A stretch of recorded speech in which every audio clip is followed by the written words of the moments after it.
নবী আলাইহিস সালাম একটি হাদিসের ভিতরে বলেন, তিরমিজি শরীফের 2306 নম্বর হাদিসের ভিতরে নবী আলাইহিস সালাম বলেন, বাদিরু বিল আ'মালি সাবআ, 7টা জিনিস আসার পূর্বেই তোমরা ইবাদতের প্রতি মনোযোগী হও।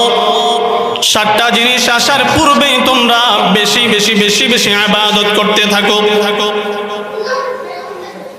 1 নাম্বার, হাল তানজুরুনা ইল্লা ফাকরাম মানসিয়া, এমন দরিদ্রতা আসার পূর্বে যা তোমাদেরকে আল্লাহ রব্বুল আলামিনের স্মরণ থেকে দূরে সরায়া দেয়, আল্লাহ রব্বুল আলামিনকে ভুলায়া দেয়। মানুষ যখন অভাবে পড়ে যায়, যখন গরিব হয়ে যায়, তখন আল্লাহ রব্বুল আলামিনকে গালি দিতে দ্বিধাবোধ করে না, বলে আমারে শুধু আল্লাহই দেখছে, গরিব কেন আমারে বানাইছো, অন্য কাউরে কেন দেখে নাই।